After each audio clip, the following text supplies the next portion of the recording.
Our last reading. To finish off our readings for this evening, we'll hear from the author Linda Spalding, who will read from her nominated novel, The Purchase, which won the Governor General's Literary Award and is published by McClelland Stewart.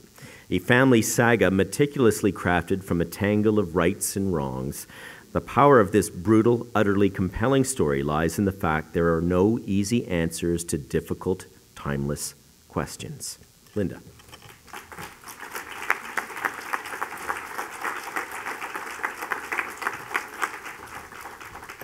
Thank you. It's a wonderful honor to be here. Fantastic. So thank you, Ontario and OMDC and all of you. This is just a little tiny bit from the beginning of the book, and the year is 1798. We're in Virginia with a family who has just left Pennsylvania. They're a Quaker family, and they're sort of on the run for reasons that you'll just have to find out about later. So 1798. Daniel looked over at the daughter who sat where a wife should sit. Cold sun with a hint of snow. The new wife rode behind him like a stranger, while the younger children huddled together, coughing and clenching their teeth. The wind shook them, and the wagon wounded the road with its weight, and the river gullied along to one side in its heartless way. It moved east and north, while Daniel and all he had in the world went steadily the other way, praying for fair game and tree limbs to stack up for shelter. "We should make camp while it's light," said the daughter, who was 13 years old and holding the reins. But Daniel wasn't listening. He heard a wheel grating and the river gullying. He heard his father, the memory of that lost, admonishing voice. But he did not hear his daughter, who admonished in much the same way. Sometime later, the child pulled the two horses to a halt, saying again that they must make camp while the sky held its light. The new wife arranged dishes on the seat of the wagon, and the child, whose name was Mary, pulled salted meat out of a trunk at the back. It was their 5th day on the road, and such habits were developing. By morning, there would be snow on the ground, the fire would die, and the children would have to move on without warm food or drink. They would take up their places in the burdened wagon, while Daniel's fine Pennsylvania mares shied and balked and turned in their tracks. A man traveling on horseback might cover 100 miles in 3 days, but with a wagon full of crying or coughing children, the mountainous roads of Virginia were a sorrow made of mud and felled trees and devilish, still-growing pines. The children, being young and centered on their own thoughts, were only dimly aware of the hazards of the road and of the great forest hovering. They hardly noticed the mountains, which were first gentle and then fierce, because all of it came upon them as gradually as shapes in an unhappy dream. The mountains only interrupted a place between land and sky. The forest got thicker and darker on every side.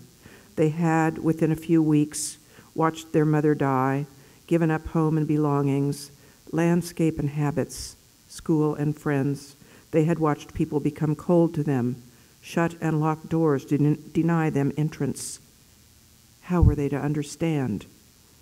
There were other wagons leaving Pennsylvania and going south and west, but none were so laden with woe as the one that carried the 5 children and the widower and the new bride. Daniel spoke of the trees and told his children which were the yellow pine and which the white oak. He pointed to a deer standing still as vegetation in the bushes, but he made no effort to hunt or to fish for the beings that swam in the streams. As a Quaker, he did not own a gun and would depend on his store of food until he could raise his own crops.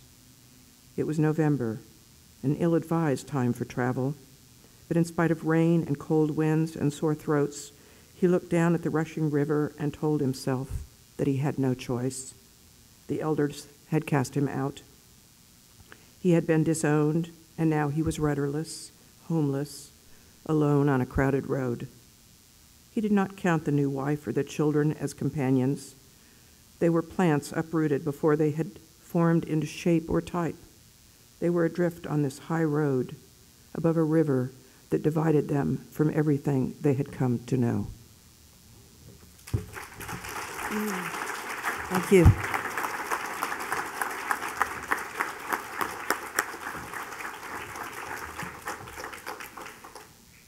It's a beautiful way to end the evening. Thank you, Linda. And thank you to all our marvelous authors. Vos œuvres mettent vraiment en valeur ce soir la qualité et la diversité des écrivains de la province. J'aimerais rappeler au public qu'il peut acheter un, plusieurs ou tous les livres ce soir. Your works have truly shown a showcase for us tonight the quality and diversity of Ontario writers. I'd remind the audience they can purchase one, several, or all of the books you've heard tonight at the back of the evening. Now, this concludes the formal part of the evening. There's still many people here, and I would encourage you to take a few minutes to mix and mingle and further enjoy the evening with the authors that are present here. It's been a wonderful night tonight, and maybe a hard night for some of the people as they prepare for the awards tomorrow night. But I'd like all of us to thank, well, two groups, the OMDC, which I really want to underline tonight for not only supporting but actively promoting these wonderful, wonderful works tonight that they have shared with us. To thank you to the OMDC, and also thank you to these creative people for sharing their works with us tonight. The room is full with their words and their creativity, and I feel spoiled to have been present tonight. Thank you so much for everything you've done. Let's have a drink, let's celebrate what we have, and give all our support we can to these very, very brilliant people. Thank you. Merci à tout le monde.